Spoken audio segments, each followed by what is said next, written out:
Welcome to the TAP Project Podcast, the place where gaming meets blockchain and everything in the middle. Now, here's your hosts, the TAP Bros. Good morning, good evening, and good afternoon.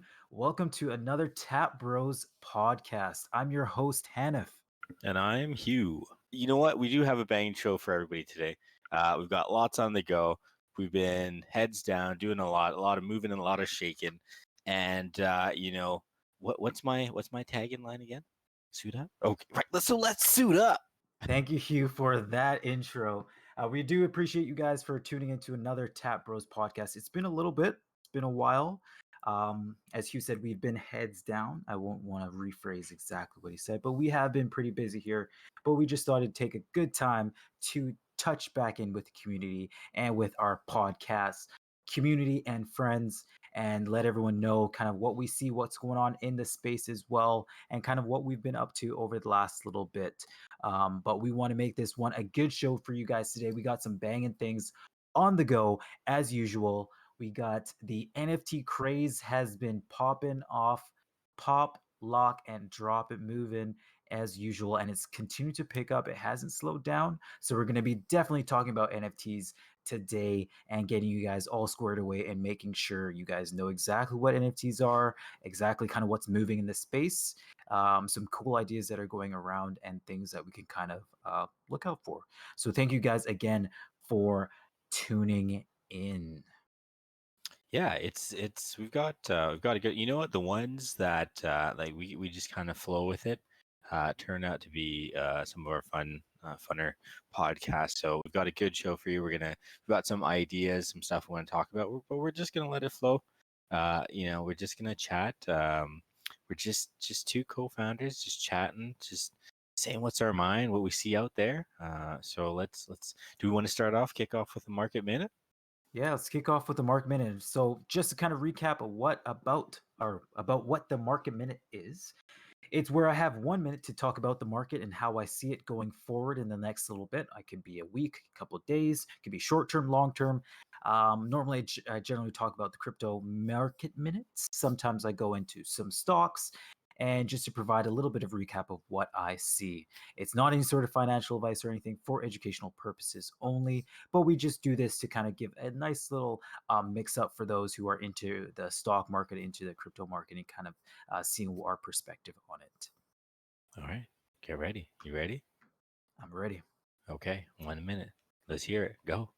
All right, so I'm going to be talking about the Ethereum market today, specifically on our market minute. And a lot of these times, Ethereum and Bitcoin do kind of share the same sort of trend. So this can kind of be similar for both, but I'm just going to be taking a look on the Ethereum side.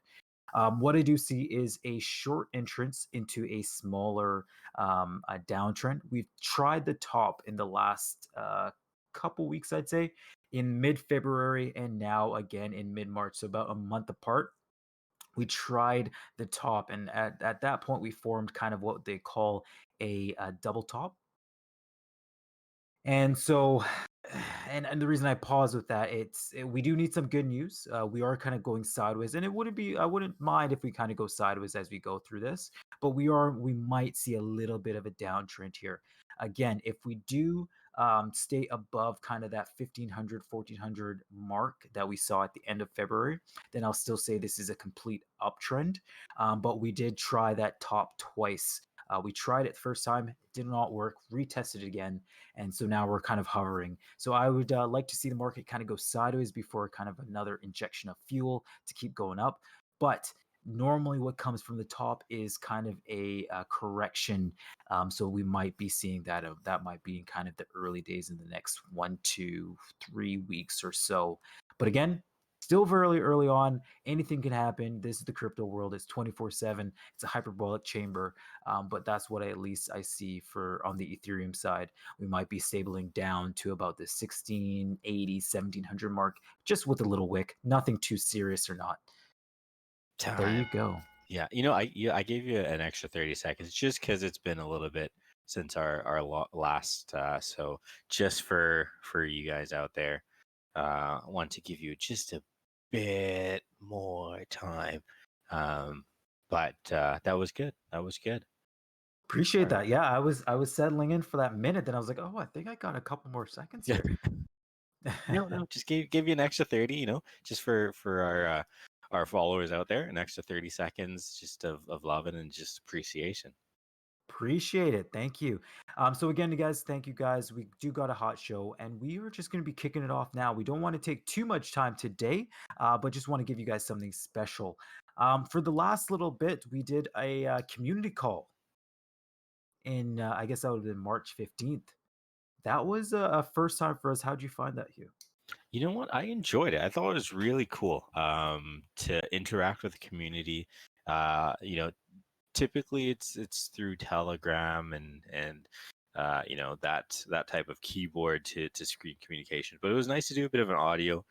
We had a good turnout from the community. We had some good questions. We had some good interactions. There were a couple laughs. Shout out to 10101010. That binary. Um, so I really enjoyed it. I think it's something we should incorporate a bit more. I'd say I'd love for us to do it on a, maybe a quarterly, a bi-quarterly basis or whatever the community may think is good. What did you think about it? I thought it was pretty good. For those who do not know kind of what the community call is, it was a chance for Hugh and I to kind of put ourselves out there in our Discord channel, growing that up. So if you guys do not know about the Tapcoin or Tap Project Discord channel, please go hit it up. But we were able to jump in there and be able to talk to the community about kind of things that are going on. We gave this time, we provided a presentation pretty much to show kind of our roadmap going forward. And it was a good time for the community to ask some questions live, put us right on the spot, and for us to kind of, as Hugh said, get away from kind of the typing response and allow them to hear us audibly. So for myself, I definitely liked it. I felt that we had a good opportunity to kind of speak to the community as well, and they asked some really good questions. It was similar to like an AMA that we've hosted in the past, but it was really kind of down to our specifics with the group that know a lot about the tap coin already, so they're able to kind of dive in a little bit deeper, just kind of on the surface level that we see sometimes with AMAs. But I agree with you. It's something that we can put forward in the future and kind of do often. I definitely like the format. We had some pretty good feedback from the community about it, so I don't think this is going away anytime soon, and I think this is something that we can adapt and adopt, sorry, for the future. Yeah, I agree. I'm gonna even go out there and say I think more projects may look at something like this just because the format's so easy.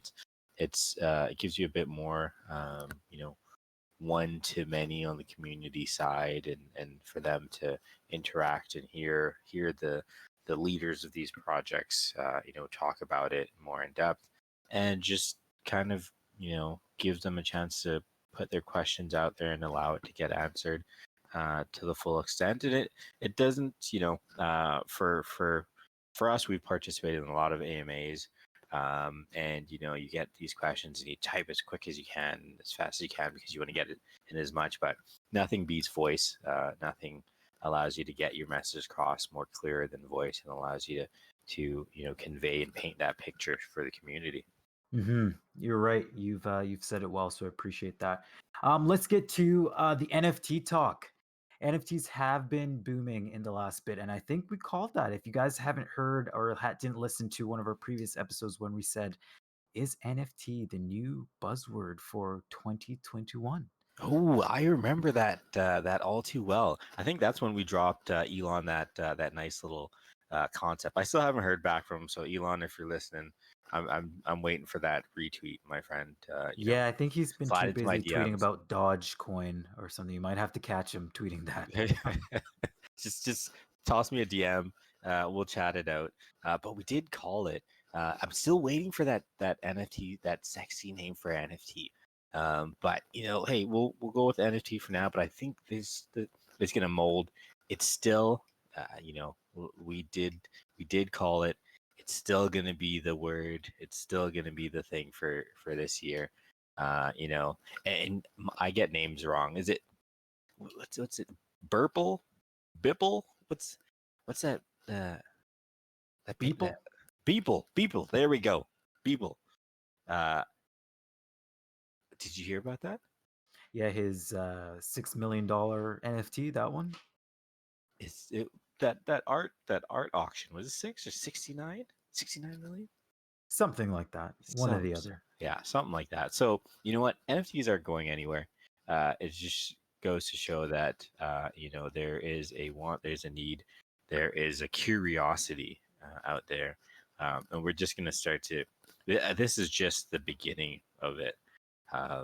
Just can't wait until give it a couple more months.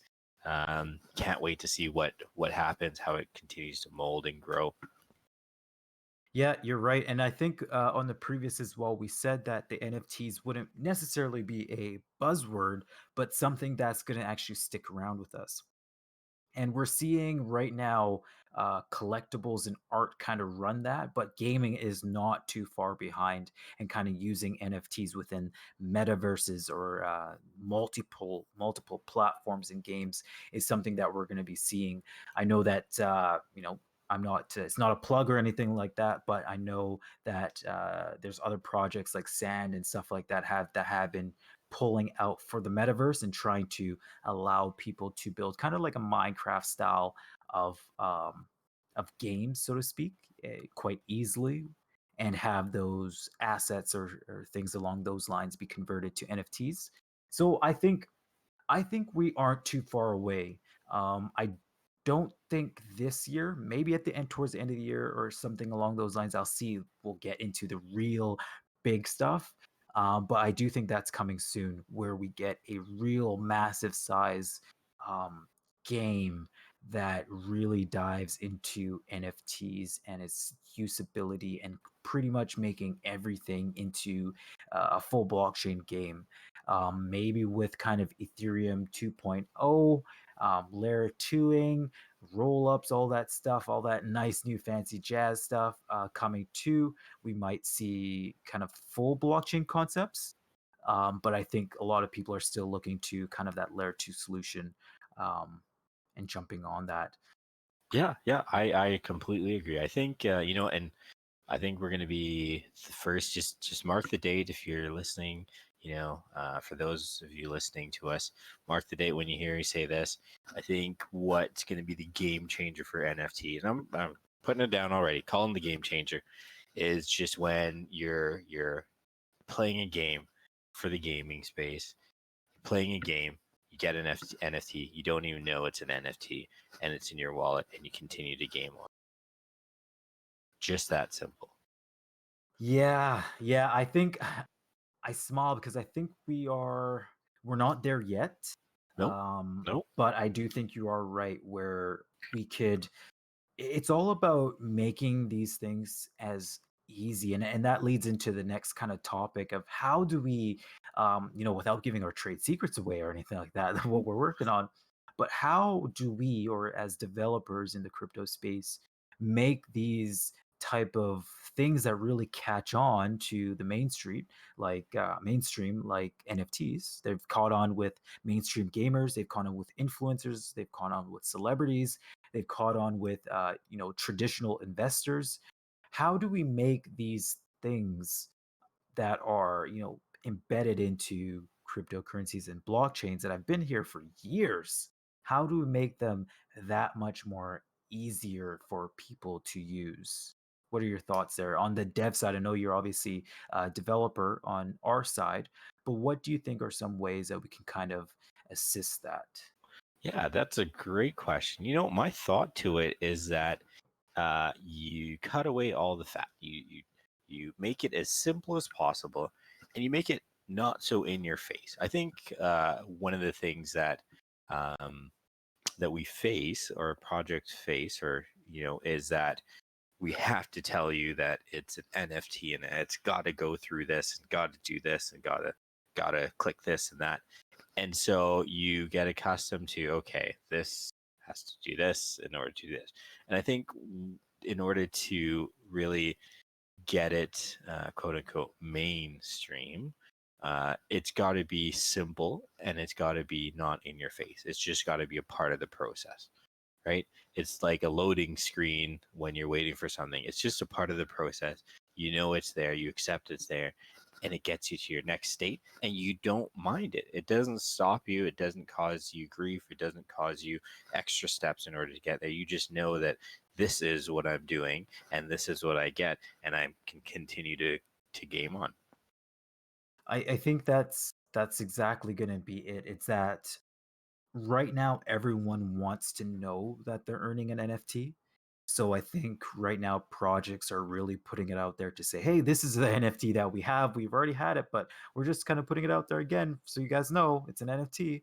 And as people kind of get into platforms or dApps, they'll want to see, hey, this is the NFT I can collect. But sooner or later, all the project will need to say down the line is all our items that you retrieve are NFTs. And then allow the player to just kind of get lost in the game or lost in the platform as they collect things. And yes, they can kind of come back to their wallets or their dashboards to kind of see what NFT items they caught. But really, at the end of the day, they won't be worrying about so much that they need to collect an NFT or anything along those lines. It'll just kind of be all these non-fungible tokens that have unique assets or characteristics. And I think that's where we're actually going to see the true light for blockchain gaming. Right now, we're seeing a lot of the hype behind it. So a lot of projects are focusing on those things, and it's not an issue. It's not a problem. And then we'll kind of see that lull. It's just like anything, like the stock market. You'll see that hype, that euphoria stage, and then you kind of see that like that lull and regret stage, and kind of like anger, and then you kind of get into that acceptance and like build forward on top of that. And I still think that we're going to see that with NFTs, where we'll get to that point where we're like, NFTs are played out, and then sooner or later we'll come to that point where everything that journey is an NFT and you won't even know it, but now you're actually utilizing platforms and utilizing games that much more. Yeah, I agree. It's sort of like a magic trick, right? The magician shows you at the beginning the card, you pick your card, and as you're talking, the magic trick is happening, and you don't even know what happens until the end. And then you the show. realize it was a magic trick. Yeah, the entire time, and that's what it'll be for gaming and for NFTs and collectibles and assets. You use the gaming space. You jump into a game, you're gaming. It says NFT compatible, whatever you want to call it. And as you're gaming, as you're going, you're doing these things, and you're racking up your points. These points lead to achievements, and as soon as you hit an achievement, boom, an NFT is minted, pops in your wallet. You don't even know about it. At the end, it just says you got 3. And that's it. You don't have to mint to collect. It's just doing it all in the back while you're playing. And at the end, you check your wallet and you got what you need, and then you just carry on. Magic trick finished. Magic trick finish. That's the kind of the same thing that we saw with cryptocurrency, and I'm pretty sure I said it on a podcast in one of our earlier shows. The day will come when people will stop saying how much ETH or how much BTC do I have equivalent to US dollar. They'll just say 1 BTC equals 1 BTC, or 1 ETH equals 1 ETH. Do you remember me saying that? I do. And I think we got through that. Actually, we got through that point where no one really now kind of does a lot of comparisons other than for comparing and saying, oh, BTC has reached an all-time high.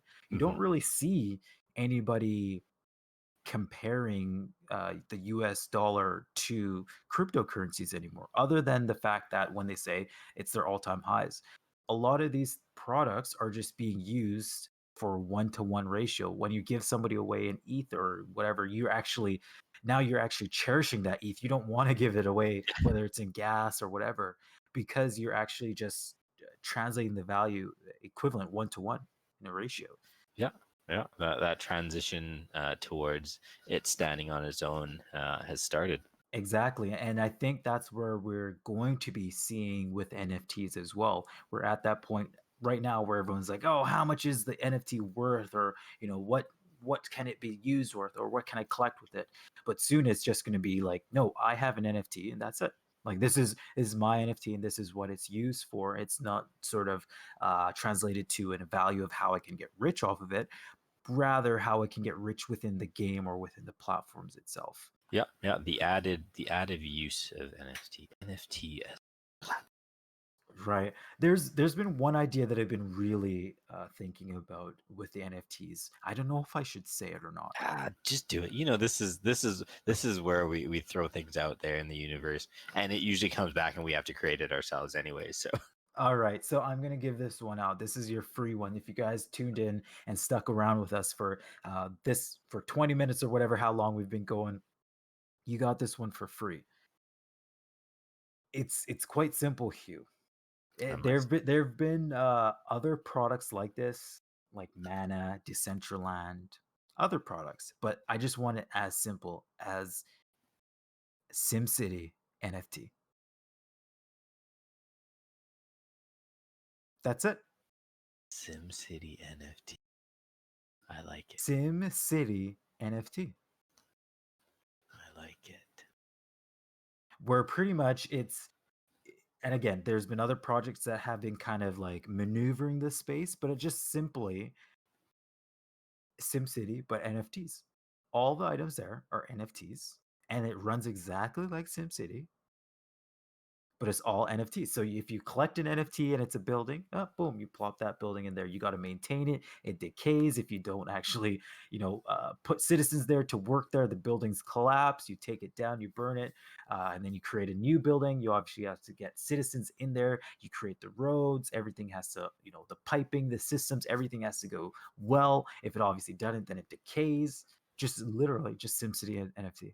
You got to run your city. I love it, and there's so many different things you could do with that. Like that can just get that just gets larger and larger, and just keeps growing. So many options. But There's so many options. okay, we've thrown it out into the universe. There's an idea for somebody, anybody. If nobody wants it, it'll come back to us. If nobody wants it, then it'll come back to us. But I would love to play something like that. Just completely easy in a game where it's just there's no kind of fanciness, no kind of like dynamic change that really needs to be thought about. But it's just SimCity, but all these items and everything that you can kind of build within your city and is an NFT. I like I it. think Decentraland is probably the closest that can come to that, but there's obviously some other things that kind of go in and around that. But I'm just talking as simple as single player game, whether it's a multiplayer game, if you do want to kind of get in that, but just a SimCity NFT. So we'll give that one to you. I like it. I like it. Beautiful. Perfect. So there's one more thing as well. We are seeing some esports people jump into NFTs. What are some things or thoughts around that, you think? I think it's a good thing. I think it's almost like a natural progression thing, right? You've got sports already looking into NFTs. You got basketball. You got potentially UFC. You've got NHL. Probably MLB. You got NFL. Like there's so it's almost a natural. Why not esports, right? You've same dynamics, same concepts, players, teams, uh, tournaments, wins, stats, popularity. Like it's just to me just a natural progression, and I think it's good because right now in sort of the space and let's be honest out there, esports has taken a bit of a hit through the the COVID years. And so, a lot of the players, a lot of the teams have been sort of feeling it. And it needs a bit of something else to tap into and tie some more interactions into for their community, you know, their user base, their fan base. And I think looking into the blockchain, non-fungible, unique space, collectible space for a lot of the blockchain, the crypto users, either gamers, non-gamers, are hard collectors, right? They collect things.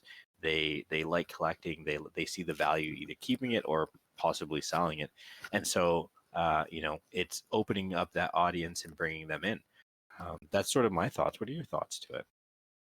Yeah, I think esports, as you said, it kind of did take a little bit of a hit, and it is in a good opportunity to adapt and change, regardless of kind of how we like it. Um, COVID changed some things and some aspects of everything that we were used to in certain cases, and especially with esports.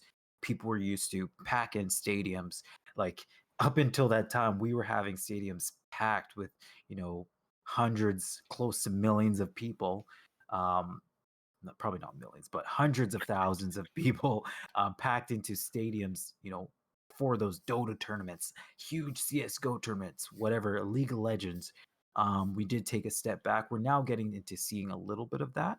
But I think this is a good opportunity to now just pivot, so to speak, for esports and kind of adapt some of these, whether it's NFTs or blockchain gaming ideas. So I do think that we will be seeing esports in the space very soon, quite heavily. They actually, like, even before the NFT craze, they actually haven't been in the space quite heavily, to be Mhm, honest, which is very surprising, that we're actually seeing traditional sports get into the space way faster than that. Like some of the oldest sports in the world, like soccer or football for some people on the eastern side, um, those teams and stuff are getting into blockchain way before esports. And it just is funny because esports is purely created in a digital realm, like purely, but somehow they weren't able to take the leap. Um, which I wonder, it begs me to ask the question, why? Ooh, that's a good question. And I'm gonna venture. I wouldn't answer, but I'm venturing and I'm gonna throw my hat in the ring as to why. Can I do that? Yeah, sure. Let me hear it. I think most of the other sports have some type of centralized authority system, right? Like you take soccer, football, uh, you know, what we call it, the football, the real football, but I won't get into that. You take that and uh, you've got you've got FIFA, right? The governing body that sort of you take basketball, you got the NBA. They've got some sort of a centralized system that Mm, sort of has the ability to pull everyone in and sort of guide the direction. Where esports is still, believe it or not, it's still new, right? It's still in its baby phase, and so you don't really have a central. And I could be wrong. You'll probably know more than me, so you have to correct me. I don't think there's a centralized body that sort of organize and keeps all these things going to have that forward movement. So each team, each organization is sort of left to fend for themselves, figure it out for themselves. And so you get into, if one team notices it and notices a trend, they move, then the other teams will sort of say, hey, this is what they're doing, let's follow that trend. But you don't have a coherent unit saying, hey, this is where all of esports should go. That's sort of my thoughts to it. I don't know. What do you think? I think um, that is a good way to put it, and I do agree with you in some aspects. But I'll challenge your answer. Ooh, What if you challenge thought accepted. about as the centralized body for esports as each game? Go on. I'm listening. So, like, there's FIFA or NBA. Each centralized body is particular to its game. So there'd be Overwatch, there'd be Call of Duty. Those are kind of the centralized bodies. Because at the end of the day, it does come down to, most likely logistically, comes down to licensing.